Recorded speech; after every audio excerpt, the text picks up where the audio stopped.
Noon, everyone. It is 12 o'clock noon Eastern time, which means it's 11, 10, 9 a.m. California time, Pacific time, and 7 a.m. Hawaii time, because we do have some viewers from Hawaii. So very excited that all of you could be with us today for Broadband Breakfast Live Online. Today is Wednesday, December 13th. We're coming up on the end of the year, but don't plan yet next, because we got lots of good programming here at Broadband Breakfast. Our motto here is better broadband, better lives. And for us, that means that we need higher capacity infrastructure, but we also need people to use it, right? We need to help train people. We need to resolve issues of affordability. We need to make sure that the tools are in place, the devices are not outrageously priced, et cetera, et cetera, et cetera. So all of these are part of what we consider really our wheelhouse in the reporting we do every business day and in these weekly free events, Broadband Breakfast Live Online. We would not be able to do these events without the support of our sponsors, and we are very grateful for all of them. They include Utopia Fiber, Broadband.money, Comcast, California Emerging Technology Fund, DCS Technologies, Nokia, BroadbandToolkit.com, Google Fiber, Broadband Now, the Institute for Local Self-Reliance, Michael Baker International, and also Positron Access. Thank you for being with us and for being supporters if you are a sponsor, and also to all of you who are with us today. Thank you for taking time out of your day to either speak on or watch and participate in this panel. We encourage questions. We ask you to put them in the Q&A. That way we can upvote different questions, but there's also the back channel chat if you have a message to communicate. Just want to share kind of two things that have happened recently and two things that are upcoming that will be of interest to viewers of Broadband Breakfast. The two things that happened very recently include a conference that we did with another of our panelists, Lauren Gatos of Glen Echo Group, on behalf of the Connect or the Network On group, sponsored the Connect 20 Summit. In a few moments, I'll drop this into the chat window so that you can see it and go to it. But that was a wonderful full day. Actually, it was a day and a half, but we live recorded and live streamed the first day of it. And all those videos are freely available. We talked about digital navigators. We talked about connecting the last 20%. And so very, very relevant to this issue here today of the Affordable Connectivity Program and making sure that that funding is available in the future. The other event was much more recent, just last week, 8 days ago. Broadband Breakfast concluded our 5th Digital Infrastructure Investment Summit. It was a really fabulous discussion, lots of great drilling into the infrastructure. So like I talked about applications and infrastructure. The first of these, the Connect 20 Summit, was much more about the application and the use. And then the one last week on digital infrastructure was really about the infrastructure, including the financial pieces of it. If you missed registering and attending, you still can sign up and register to be a part of the Broadband Breakfast Club. And by virtue of that, you will get access to the videos from that event. And we did post several stories on Broadband Breakfast that are all freely available. We encourage you to read those to understand more about those two recent events. So those are the past events, very recent, and then upcoming. I don't want you all to miss the discussion that will take place in the broadband community. This is a year-end discussion on the year in review, the 2023 broadband year in review. Our sponsor, Broadband.money, will be hosting that event. Scott Woods at ready.net, and I'll be participating, as will many others who have been part of the broadband community. So we hope that you'll join it. That's Friday, 2 days from now at 1 p.m. Eastern time. And then the other event to mark on your calendars, more detail will be coming in the coming weeks, is the Broadband Measurement Summit that Broadband Breakfast is pleased to announce. This will take place on Thursday, February 8th. Coming up quick, but this will really drill into a lot of issues around broadband mapping, broadband measurement, including the labels, the FCC's consumer protection labels. And this topic may or may not come up in our discussion here today, but I wanted to make sure it was on your calendar and radar for the coming weeks. So with that, let's go ahead and open our view up to our 4 panelists and make sure that we have each of them introduced. I will just briefly introduce our guests in the order that they'll speak, and then we'll hear from 3 to 5 minutes from each of them about their perspectives on how the clock is ticking on the Affordable Connectivity Program. We're going to hear first from Lauren Gatos, who is director of the Glen Echo Group, as just mentioned. They're a public affairs firm specializing in tech and broadband issues. And Lauren's worked a lot on the digital divide and translating the broadband landscape into understandable stories for policymakers in the industry and the media. She'll be followed by Ryan Johnston. Ryan is the Senior Policy Counsel at Next Century Cities.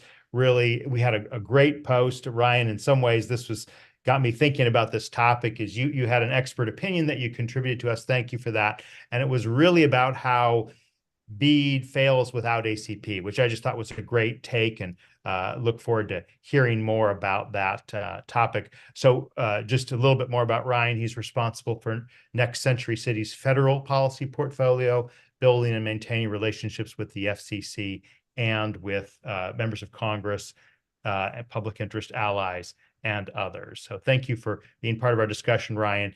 Following Ryan will be Sunny from sunny California. Thank you, Sunny Wright McPeak. She is the president and CEO of the California Emerging Technology Fund, a statewide nonprofit foundation that has a mission of closing the digital divide by accelerating the deployment and adoption of broadband. And I really had the pleasure of working with Sunny many times over many years, going back longer than I think either of us would care to acknowledge. But she is truly a ray of light in cutting through a lot of problems, bureaucratic problems, if I may say so. She's worked in government, in the state government in California, but CETF has really done some amazing things. And we look forward to hearing from you about some of the initiatives, including the Digital Literacy Executive Order, School to Home, California Telehealth Network, and the Get Connected initiative, as well as the Internet for All Now and the Digital Equity Bill of Rights. So just among the things that Sunny has worked on this topic. And then batting cleanup will be Christine Parker. Christine is the senior GIS analyst on the Community Broadband Networks team at the Institute for Local Self-Reliance. And Christine's work is centered around describing and illustrating internet availability and adoption across the U.S. So, Christine, thank you. I'm looking forward to hearing more about the dashboard, the Affordable Connectivity Program dashboard that you all pioneered very, very early, kind of before this was an issue on many people's radar. It was an issue on the Community Broadband Networks team at the Institute for Local Self-Reliance. So thanks for being here, and let's turn it over to you, Lauren, to set the stage for us. All right. Well, thank you, Drew, for having me today. And like Drew said, I'm a director with the Glen Echo Group. And actually, before I joined Glen Echo, I worked for NTCA, the Rural Broadband Association. And before that, I worked on Capitol Hill, spent several years on Capitol Hill, most recently for Congressman Brett Guthrie from Kentucky, who serves on the House Energy and Commerce Committee, which has jurisdiction over telecommunications issues. And as Drew said, so at Glen Echo, I work with a variety of different public interest groups, industry leaders, on broadband issues. And one thing that I was really proud to work on, and I know Drew was too, was the Connect 20 Summit. I work with the Network On Coalition, which is a coalition that celebrates America's excellent internet. And we put on the Connect 20 Summit to really highlight the ways that we can connect the remaining 20% of American households that are currently not subscribed to home broadband. And I know Christine will talk a little bit more about the granular data, but I figured since I was going first, I would give the broad overview of what we're looking at with ACP. And so right now, the Affordable Connectivity Program is connecting over 22 million American households to the internet, which is about 18% the subscribers to the internet. And what I think is really important to talk about when we talk about that 22 million number is that actually, when we talk about 22 million households, that translates to about 50 to 60 million Americans.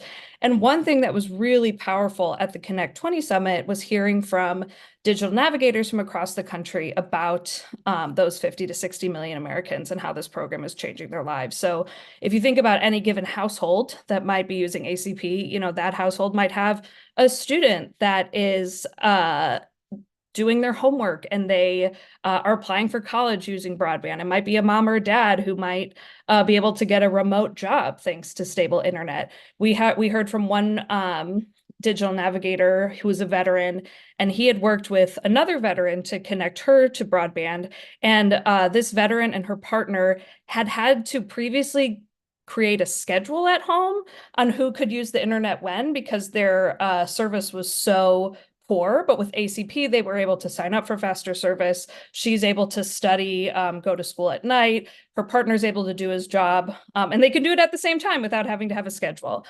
We heard from another digital navigator from Oklahoma. He works with the Cherokee Nation, and he was able to connect an elderly woman using ACP, help her get signed up for it. And now this woman who has a pacemaker, her doctor is able to monitor her pacemaker from afar using telehealth rather than her having to drive 2 hours to the doctor so many times. So when we're talking about ACP and funding potentially running out, we're not just talking about these numbers, right? We're talking about these real human people, these stories that if this funding goes out, that's going to be detrimental to these people. And I think as we talk about ACP policy and funding and whether or not it should be renewed, I think it's really important to also note that 78% of Americans support ACP broadly. And that includes a high percentage of Republicans too. My background is in Republican politics. I know that this might not necessarily be the type of issue that Republicans would normally support, but we're seeing broad support for that. I work with a variety of public interest groups, industry folks, people who don't necessarily agree on a lot of things. We all agree on ACP. It's not a red state issue or a blue state issue. This is not rural, it's not urban, it's everybody. So as we have this conversation today, it's important to remember these individuals whose lives are truly being changed by this program, and also to remember that this is impacting everyone, not just one demographic or another. Thank you for laying that out. I think that's a really important point about neither a red state nor a blue state issue. That said, we may want to kind of get into the specifics as we go through this of how much it does affect particular individual, quote, red states or blue states. But I do think that that's a very, very important point to underscore. So thank you, Lauren. Now let's turn it over to Ryan to give us some of your thoughts and opinions on this. Yeah, absolutely. Good morning or afternoon, everybody, depending on where you are. Like Drew said earlier, my name is Ryan Johnston. I am the Senior Policy Counsel at Next Century Cities, and we do a lot of work with municipalities across the nation. We are a membership organization with about 221-ish members across 40 states. And while I agree with absolutely everything that Lauren just got done saying, the thing that I really want to hone in on is actually the outreach that we've been doing around ACP. So one of our good friends and colleagues, Drew Garner, keeps highlighting this, that 1 in 6 people in the United States are affected by the Affordable Connectivity Program. And that puts us at about a national take rate of, I believe, somewhere in the mid 30%. If you look at something like the Lifeline program, that has a national uptake of about 15 to 17%, something like that, which is incredibly low. So how did we get to that incredible 30% number? Well, it in part has to do with all of the work that the municipalities and the community-based organizations in the states and organizations like the California Emerging Technologies Fund have done over the course of the last 2 years to really put the ACP out there. But right now we're kind of at a crossroads where we should be in the middle of one of the biggest ACP pushes that we've had to date.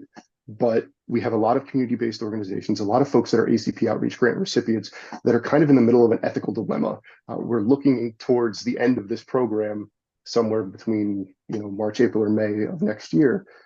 And these communities, these organizations are saying, we have a problem with signing folks up for a program that might not last more than 6 months. We, can't in good conscience say, sure, we can get you signed up for this, but unfortunately, by the time you get everything settled, you'll have internet for a few months, and then that rug will kind of get pulled out from under you. So while we're doing a lot of this really good work to get, this money, these outreach grants out there, this money spent, people signed up, there's a very real concern that as soon as we do all of this good work, the rug will kind of be pulled out from under them, like I said. And so that is actually really slowing down the way that folks are doing their outreach or their outreach programs. And at the same time, a lot of the questions that we're getting are, instead of doing this, using these grants for outreach, can folks start to use them to help inform folks about the end of the program? Notices are going to start going out in January about the program ending, and a lot of community-based organizations are trying to prepare some of the more vulnerable residents in their communities to say, now is the time that you need to be able to start looking for either alternative service or more affordable service or something like that. And to be able to do that, they require that funding. And so they're saying, well, we have all of these ACP outreach grant materials. Would this be considered a permissible use of those outreach grants? To which right now we don't have a really good answer. The FCC has been very silent on what the wind down procedures need to look like, outside of stating that there are notices that need to go out in January. And we don't really have any other procedures in place that would say this is what you're allowed to do with the outreach grants. So there's a lot of confusion surrounding that. And then on, the kind of extending from that, there's a lot of concern that as soon as we kind of turn off the ACP faucet, if you will, there's going to be a lot of mistrust between the folks that are, relying on this program and the people that help them get signed up, whether that be at the federal, state, or local level, which really hampers any kind of continuation that we might be able to do next year. So say in March we have a disruption, we're going to lose folks if we have a month or 2 or 3 where there's no program in place.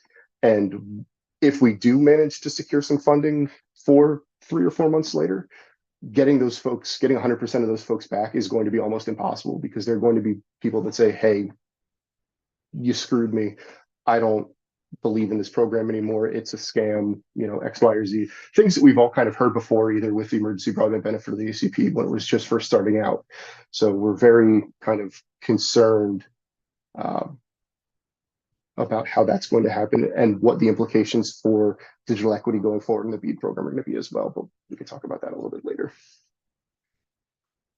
Thank you. Thank you for highlighting that. And just to double click on something, did you say something about a January timeframe or deadline? Could you just repeat that, Ryan? Yeah, so notices for the end of the program are due about 90 days before the program's slated to end. So that would be in about mid-January or so that those notices would start to go out to consumers. And that's a requirement under ACP? Yeah, okay. Yeah, under the rules of the ACP. All right, great. All right, thank you. All right, Sunny, over to you. Thank you, Drew. What a pleasure it is to join you again, and Lauren and Ryan and Christine on this panel.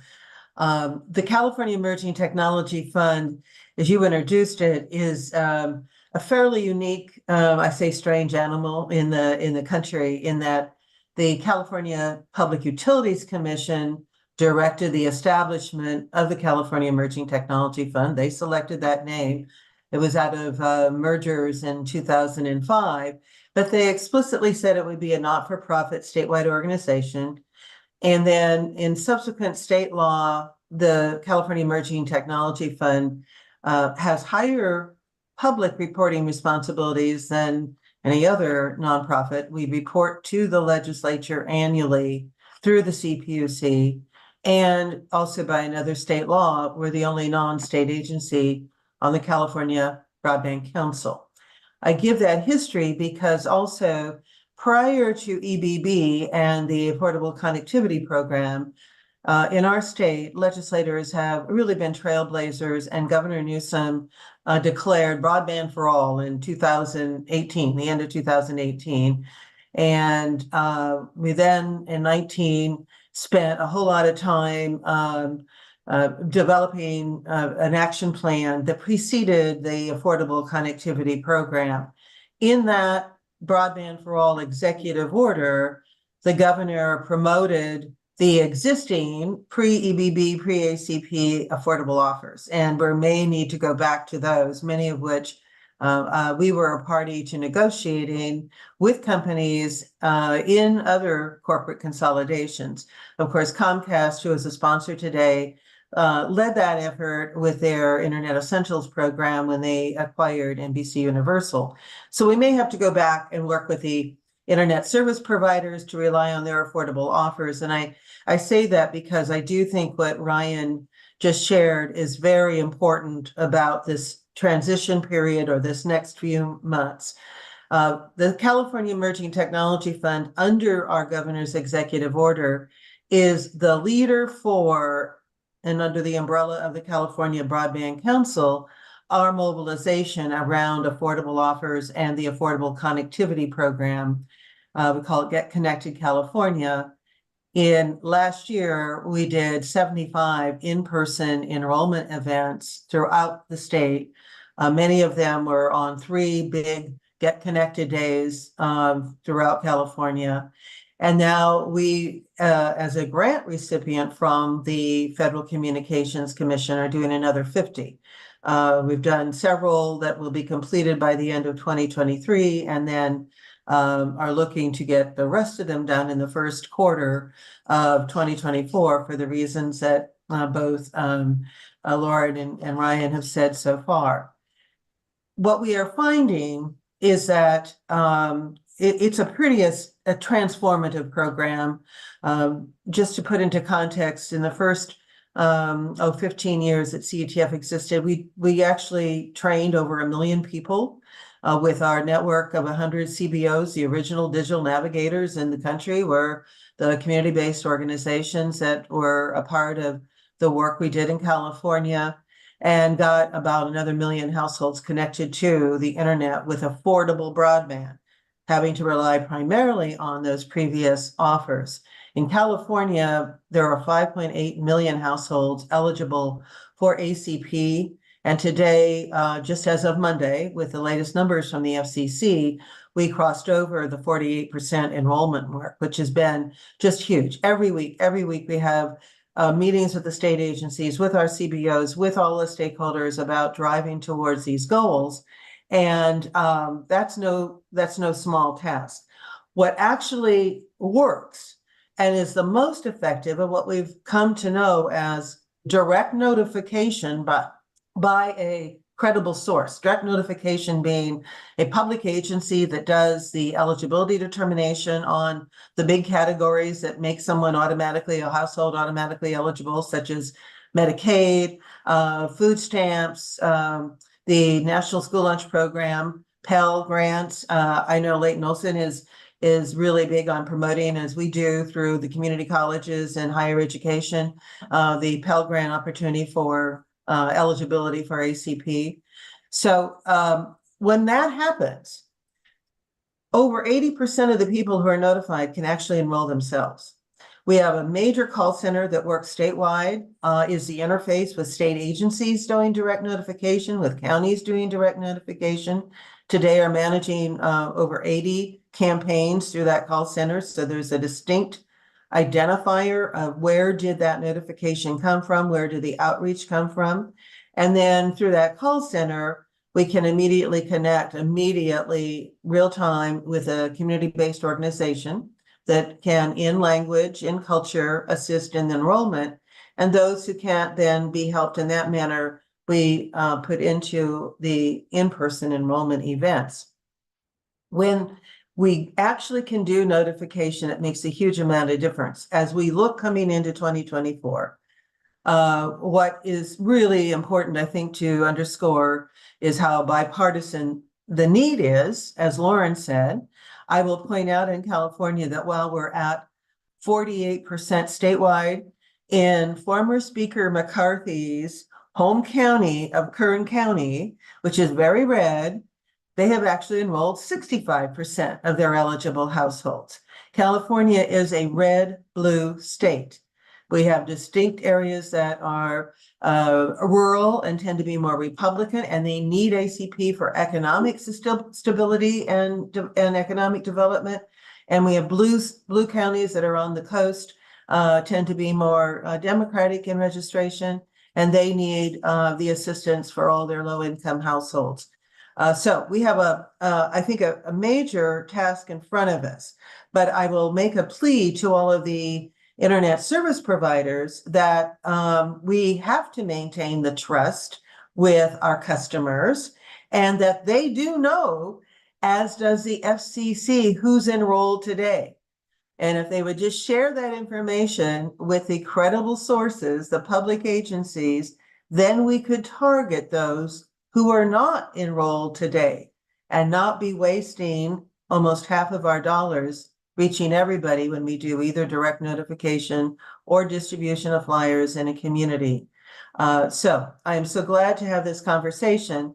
What we need is not only reauthorization, we also need reform of ACP to make it a lot easier to get enrolled, those households who need 21st century civil right, which is access to the internet. Great, thank you. And let's turn right away to Christine to tell us a little bit about how you've viewed and focused on this issue. Thanks, Drew, and thanks for having me here today. I'm really excited to, talk about the dashboard anytime. So as we've been talking about this dashboard, is it okay if I share screen? Absolutely, please Okay. do. All right.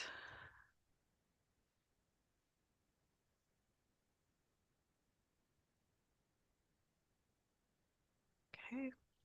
All right, so this is the ACP dashboard. The origin of this started sometime early last year. I don't exactly remember why, but I remember being asked, can we figure out, what enrollment is looking like in different states. And as a national organization that works in education and advocacy for locally owned and operated networks, we have a large number of organizations and communities that we work with on the ground. And so understanding how this program was rolling out was really important to keep tabs on. And so, understanding the state level enrollment was kind of the first step into this. And then as time went on, we realized there were going to be a lot of different questions about this program. And so hence the dashboard was born. We kind of tried to think of every little piece of important information that folks could want to see, and that's what we believe this is achieving. When you come to this website, acpdashboard.com, you get at a glance a whole bunch of important information about this program: how many are enrolled, what percentage of eligible households are enrolled, about how much is going out the door each month. We also include our model of when enrollment, of when the funds we expect will run out based on current and additional enrollment scenarios. More recently, we added a congressional district map, and touching on what other folks have been talking about in terms of this being a across-the-board issue. It's not Republican, Democratic. We also include a breakdown by district and by party. So you can see that it is, not a party issue. It is across the country kind of issue. You can also drill down into the zip code level within the dashboard. By clicking on the search here, you can put in your zip code and it'll zoom you right in. You get kind of the key information: how much has been spent, what percentage of households are enrolled. And we've found with the groups that we've been working with, this has been really helpful in targeting outreach efforts, because as Sunny was saying, it's not helpful to just be broadly telling everyone about it if it's not getting to the people that need it most. So that's where this has been a super rewarding project for us, and seeing how much it's gotten used in terms of advocating for the program and getting folks enrolled. So the challenges that have come along the way have been working with the data. So in my role in all of this, I am the person, generally it's been a team effort, but I am the person wrangling the data that drive this dashboard. And there have been some interesting developments along the way, but I think the notable frustrations on my part and others who work with these data sets are the different timelines that data are released. So that zip code level data is a monthly release date. State and national enrollment information are updated weekly, and then county, and I think there's some other pieces are updated quarterly. So there's just kind of a lot of confusion around the data, and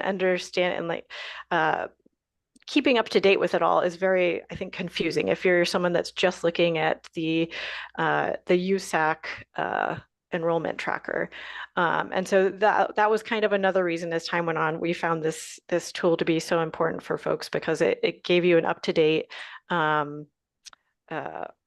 picture of what was going on. We, to my very best effort, update this every other week. Every now and then there might be a glitch on my side or USAC side. And so there could be a delay, but generally every other week we update this with the most up-to-date data available. And over time, I started to get really excited because of the approval of the ACP data transparency collection and that development, because that would lead to greater amounts, more granular data. So currently the zip code level is the most granular data. And for that, at that level, we're receiving information about households enrolled and claim data. And that is the extent of what we can see at zip code. What this new development, the new data collection will provide includes things like price plan data and different information about the subscribers within these zip codes themselves, so we can understand, as Ryan was talking about, who were helping with this program, better understand, how it's developing over time, who we need to reach out to more. However, as we're talking about this looming deadline that's coming up in spring, we're, still presuming at the latest will run out by end of May of 2024. However, this new data collection, which the deadline for data submission was November 30th, so we're past that. The FCC or USAC has about 6 months to make those data available to the public. And for me, seeing the pricing plan, all this more additional granular data is really exciting. However, it is likely to occur around the same time as this fund running out. And so it's, to me, it's a big question mark. Will we actually see these data? Will we be needing to use them? It's a big question mark. And also, why was this approved before additional funding was put in place to support the ongoing program? So I'll leave that question there, and I guess we can dig in more later. Well, wonderful. Let's go ahead and close out. Thank you. Quick question for you, Christine. This is up to date, right? This is, you mentioned something about maybe a week, but this is current live data. There's not a months long delay, right? No, yes. So I updated this week. It was with last week's update, because they tend to update late in the day on Monday. So yeah. Okay. And could you just speak again quickly about what is the USAC? USAC, of course, stands for the Universal Service Administrative Company, which is it's actually like a entity in a nonprofit, which reports to the FCC. It's not exactly the cleanest organization, but they're the ones who basically collect and disperse universal service funds. And they've been given this ACP, even though it is not technically universal service, but it's kind of like universal service. So what data do they provide? Like, why is your data a little easier to manage than if you were to try to navigate this through a government website? That's a good question. So on their website, they have the Affordable Connectivity Program Enrollment and Claims Tracker, which at this point is a very long website. So to get all of the data, you are scrolling and scrolling and scrolling. And so, you know, and it's not in a very digestible format. It's just like lists. There are also spreadsheets that you have to download. There's an additional data page where it has additional tables and lists of things. So it's all in a bunch of different formats. And like I mentioned before, it's also different timelines of release. So understanding it is just, I don't think it's really super useful for folks that are trying to get a grasp of what's going on with the program. Well, let's go ahead and open it up to all of our panelists. We've obviously got a number of questions here. So I'm going to start with the Q&A in the Q&A bucket. And again, I encourage you to put your questions in there. An anonymous attendee asks, have any panelists spoken with BEAD authors in Congress to determine their views on ACP extension? And maybe we could kind of link in the BEAD question that Ryan has written about and others have opinions on. This anonymous attendee was surprised to learn that at least one author was unaware that BEAD dollars were not yet deployed. I think they need to be made very clearly aware that ACP needs to be extended while we work to deploy BEAD. Does anyone want to address the question part of that, which is, have you spoken with supporters of BEAD in Congress? Yeah, so I can take first stab at this, but yeah, we've definitely had a lot of very engaging conversations, not just with the BEAD offers, but with many members of Congress. And what we've kind of seen is that there is a very wide bipartisan support from Congress about extending the ACP. The one thing that we have not quite seen yet is those members who are willing to champion the issue, to kind of stand up there and stump for this every day until we get that funding. But I think that once we begin to see either a standalone bill, which might be happening in the near future here, or a supplement for a budget supplement, we will probably certainly see, hopefully, a lot of support kind of rally around that. Okay. I will add, Drew, Ryan's experience is what we've had as well. And we have been working most directly with Pew Charitable Trust and with National Urban League. So, and we have also submitted comments to all of the appropriate members of Congress around the challenges of implementation, what could be done to, if you will, reform, improve ACP. I think there is generally a concern among members of Congress that the Infrastructure Investment and Jobs Act is taking a long time to roll out the dollars. So that is an issue just in and of itself. But also, while there is broad support, Congress has had a few other preoccupying issues, and it just hasn't gotten, the attention it needs with the traction required at the highest levels of leadership in order to get to this point of a tipping point of where we're going to get, I think, actual reauthorization in a timely way. The dashboard that Christine presented, I think I want to commend you, Christine, is really good. We do the dashboard for the state of California in the sense of going through all of those data sheets that USAC puts out. That is not a dashboard. It's just data in a very long scroll and spreadsheets.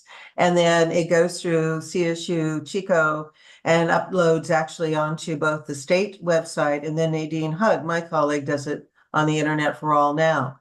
Part of what Congress members need are those graphics to actually see the impact. And so I'm hoping maybe we can figure out a way in which we tell the stories about the importance of what this means to people in real day, their daily lives. We have data on literally thousands of households now. Post data, follow-up data, and when they come to ACP enrollment events, it turns out that the lower income folks have the most transformation in their lives by being connected to the internet by their own words, by their own rating of what difference did it make in being able to do certain things. And so we really need to come together and figure out how we better communicate what we already know in order to tap into that reservoir of bipartisan sentiment in support of ACP. Thank you. Lauren, I want you to hear your response, but I also want to kind of throw in a question here from Dane Jasper of Sonic. Politically, how likely is it that the funding will be extended? It seems like it benefits large carriers with big lobbying budgets. So tacking on to whatever you were going to say, Lauren, please. Well, what I was first going to say is I think to the first question asker's point, BEAD is taking a long time, in part because it takes a long time to deploy the internet. These networks aren't just built overnight.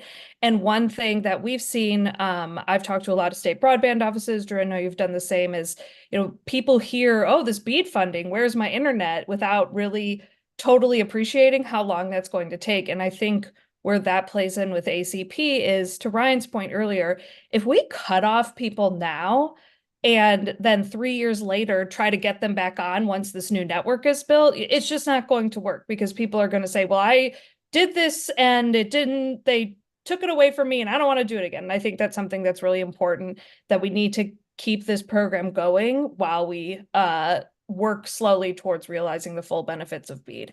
Now, politically, as I was saying earlier, a lot of people want to see this cross the finish line, the carriers, the public interest groups. This is something that kind of benefits a lot of people in DC, and a lot of people are supportive, and I think I'm hopeful that it'll pass. I think unfortunately Congress just has other stuff going on, but especially if the notices go out that people can't are going to get their internet taken away from them, that's when people are going to start complaining to their members of Congress, and that's when they might listen. I hope it doesn't get to that point, but that's something to consider. And I would also just say it's not a good look in an election year to take people's internet away. And I think that with Congress, they work really hard to take care of their constituents, but also it's an election year and they're politically motivated. And I think that in the end, they'll pull through, just for that very reason alone, quite frankly, that it's not going to be good if in October they're doing a stump speech and someone raises their hand and says, well, you took my internet away. It's not good. Right.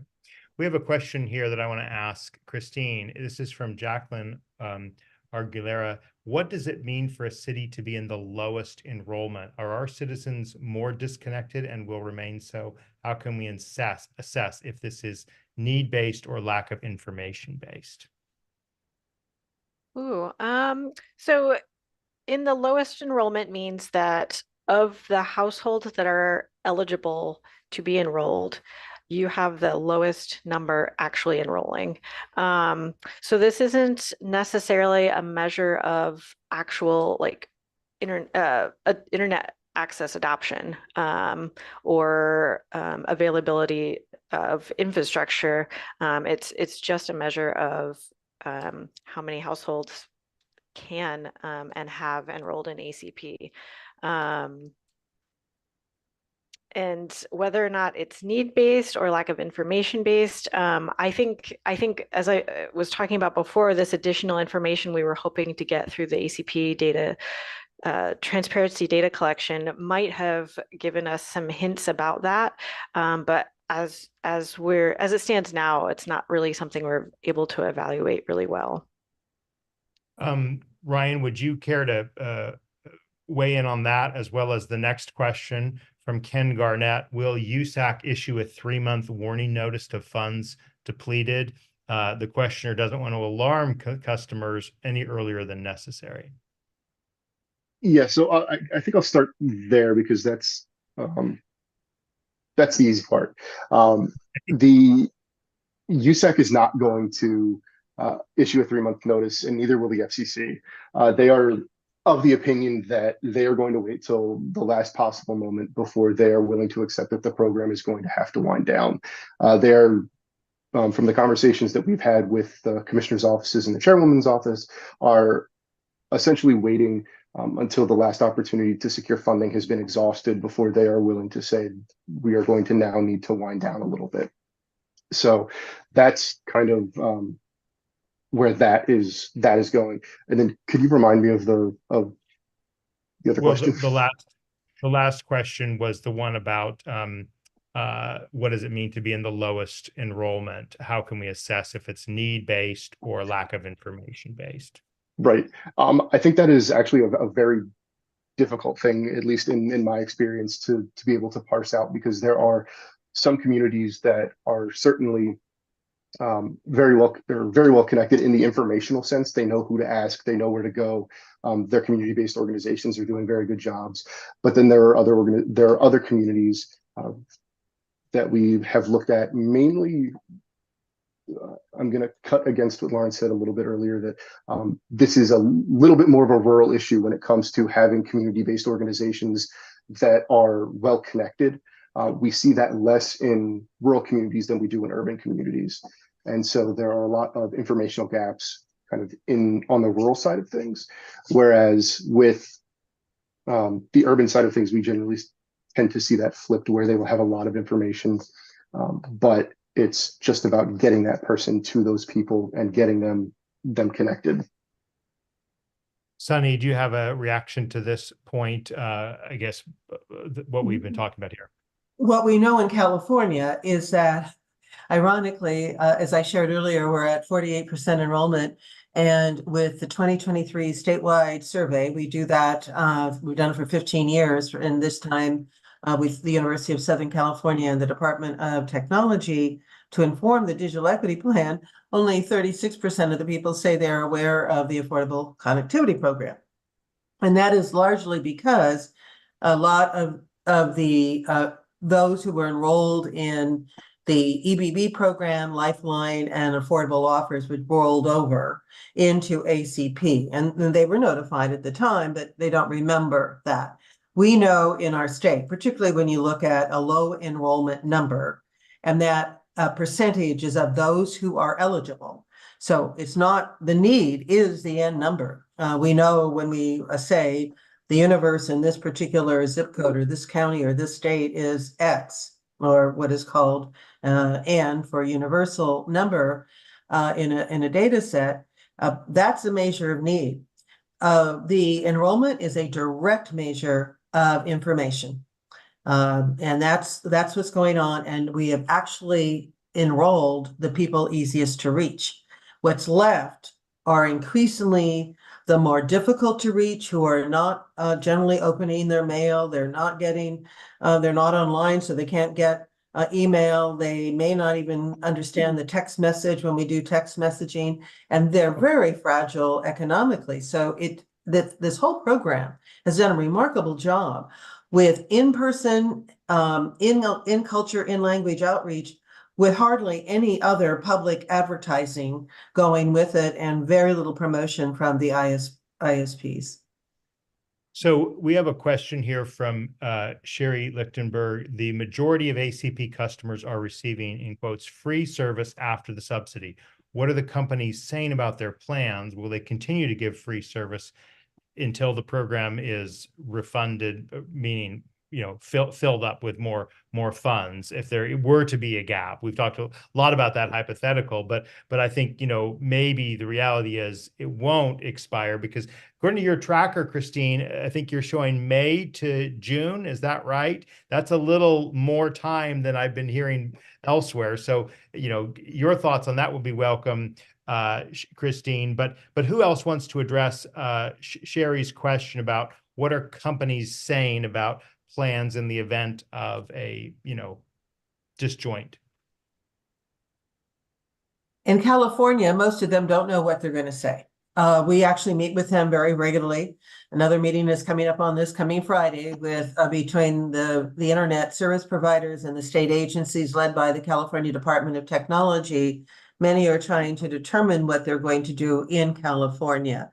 It is part why we're going back and making sure their affordable offers are still in place. And I just want to do a shout out to Dane Jasper from Sonic. Sonic is a great company, and they're larger than many smaller ISPs who really have difficulty participating in ACP because of cash flow. So Dane, just, please contact us again in California. Let's figure out what we can do to help get the word out to your customers. But I think at this point, I know in California, we were just last week with Cox trying to figure out exactly how they're going to, manage the next few months. And we've got companies that really are very, very anxious to do the right thing here. They still aren't advertising as much as they should, but that's what I can share from California. Christine, what are your take on why the numbers are the way they are? Are people just kind of not necessarily catching up to what you're keeping track of? In terms of The expiration, like how long will the money? Yeah, I think at this point, May is looking the most likely at the latest because that's based on current enrollment if it stays the same. And over the course of this program over the past year or so, we've seen like a 3% enrollment rate from month to month, and that really has been pretty steady, and we're not seeing any signs of it slowing down. I believe the White House thinks we're going to see a dip, and that was why they proposed the $6 billion or asked for $6 billion additional. By our calculations, that's going to get us through November if we keep this enrollment rate going. And so, I think early spring is when we're going to see this start to get pretty low. So I think it is important that providers start to consider how they're going to handle all of this now. I mean, just to play the devil's advocate for a moment here, right? I mean, we're talking about the government shutdown, the possible end of funding to Ukraine to defend itself against Russian aggression, and other priorities. Like, I would imagine the typical congressperson is saying, and I have till May on this program. Why do I need to make a decision now? You know what I mean? I mean, like, I just realistically, we all are raising the alarm bells, but for other, when you got to consider other issues, does this kind of rise to the level that we think it does? So give you all an opportunity to react to my point there. What I'll just say there, Drew, is for those of you who are tuning in, I've seen in the chat, we've got people in Houston, we've got people in Michigan. I would really encourage you to start sounding these alarm bells to your members of Congress and really laying it out the consequences if people lose their access to the internet over this. I'm based in DC, Ryan, Drew, we're based in DC, so we are sort of inside this bubble, and we're making a lot of noise, but what's going to have the most impact are the people out in the rest of the country who are on the ground seeing this with their own eyes. I very much encourage you to get in touch with your members of Congress. Yeah, I'll jump in on the same thing. I am not usually a call your members of Congress guy, but this is one of those things where it's absolutely necessary. Looking at the way that the program is going to wind down, there are a lot of consumer protections that are in place to keep people from being upsold at the end of the program, to keep them from kind of all of a sudden being charged way more money than they ever thought that they would be charged for broadband. But at the same time, there's not a whole lot of talk from providers about any kind of grace period. It seems like once the program ends, if someone is getting free service, that service is either going to go away or they're going to be required to sign on to a plan that would charge them some amount of money, whether it be $30 or more. And for a lot of folks that we talk to, even $10 would be too much. So that combined with the fact that notices, one person in the chat said they were going out already in Maine, are slated to start going out in January. We're going to start scaring people really soon here. And so while, yeah, sure, a congressperson might have until May, their constituents don't, because they're going to get some scary mail in January, if not sooner. Okay. All right. Go ahead, please. And I was just going to say, to make it easy for folks, if you are interested in calling your senator, you can find that information in the dashboard. You can click on the congressional district areas, also in the state level map, and you can get the phone number there and give them a call. Let them know. I want to include at least this one more question before we have maybe two more questions. This is from Steve Ross. What, if any, has been the extent of investor input and support? And he's basically saying, yeah, although Wall Street is all in favor of this too, they invest in newer expanded networks, and ACP represents an assured revenue stream for deployments. In other words, this is, and I think this was a little bit of your point, Ryan, certainly I've heard this elsewhere, is that you can't pencil BEAD build outs in without sort of accounting for ACP. So if we have to kind of redo that math, we're going to have a different rollout of BEAD. So let's let you start, Ryan, but others address this question of is there, one more point Steve's making, if you grumble about the very establishment of a low-cost tier in BEAD, but in both cases, BEAD and ACP, they admit that upsell opportunities look good for investors as well. So anyway, take that as you want, Ryan. Sure. So one of the big things that we're looking at, and again, I'll shout out Drew Garner for giving me this wonderful talking point, that when you look at the specific build out costs for places that would be subsidized by the ACP versus places that wouldn't be subsidized by the ACP, it's a 25% difference. You get a 25% cut in the amount of money that would be required to build out to a place that would be subsidized by BEAD, simply because of the guaranteed revenue stream to that area from what would come out of the ACP. It also helps incentivize providers to actually come to those places. You might see more than one bid on an area under BEAD simply because there's more than one provider that knows that they will be able to get a guaranteed revenue stream and are therefore willing to compete on price or on build out time or on service quality. So you get that piece of it. But at the same time, when we're looking at kind of the general, we're looking at BEAD holistically, ACP is not just about the affordability of broadband, but it's also about how do we put devices in people's hands? How do we increase their digital literacy skills? How do we give them the skills so that way they can go out and do all of the things online that a lot of us take for granted? So the economic return on giving someone the internet, giving them the digital literacy skills they need and a device, pays exponential dividends versus simply just helping them get connected. So I think I think that, of course, we're seeing a lot of investors being very interested in this because they understand that their return on their investment here is much greater than just simply getting people connected. We like to start on time and end on time. And Ryan, thanks for those comments. Let's give each of the other three an opportunity, and we'll go in the same order we started. So Lauren, Sunny, and Christine, what is the takeaway message that people should take from the ACP where we are at year's end? For me, it would just be, I'll take it back to the Connect 20 Summit. This is a program that's really changing people's lives. And this program running out of funding will have a detrimental effect on all those 50 to 60 million of Americans who are relying on this program. So I'd really encourage everybody on this call to sound the alarm bells so we can get this across the finish line. Thank you, Lauren. Sunny. I want to reiterate what everyone said. Do talk to members of Congress and then reach out to your internet service provider and urge that provider to continue the service, participating and engage them in assisting their state agencies and public agencies in actually enrolling as many people as we can in the next few months in ACP. We need to register the demand at a national level.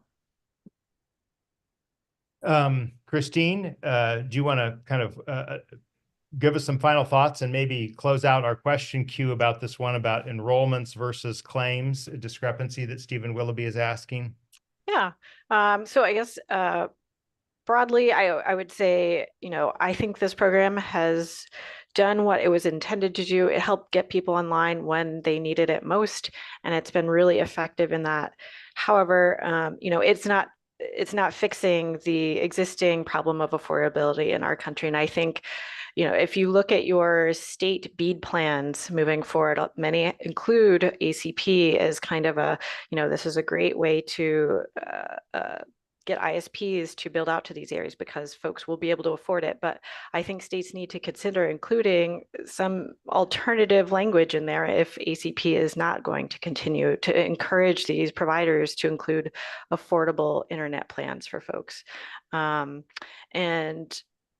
terms of the difference between enrollments and claims, as I'm understanding this question, enrollments enrollments and claims, I guess, are essentially the same thing as Dane is saying. There have been some,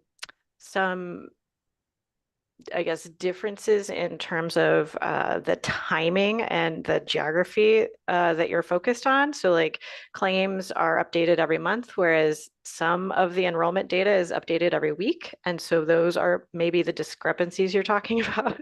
Well, maybe the bottom line is just to follow ILSR's ACP dashboard tracker, which gives us a date, right? Don't know if we have it like by the date or the hour, but at least I know with greater specificity than I did an hour ago, the state of ACP. Thank you so much to everyone who's participated, and particularly to our guests, Lauren Gatos, Ryan Johnston, Sunny McPeak, and Christine Parker. I'm Drew Clark, and I'll see you this Friday at 1 p.m. in the year-end review, and also next Wednesday at 12 noon Eastern time. Thank you, and take care, everyone.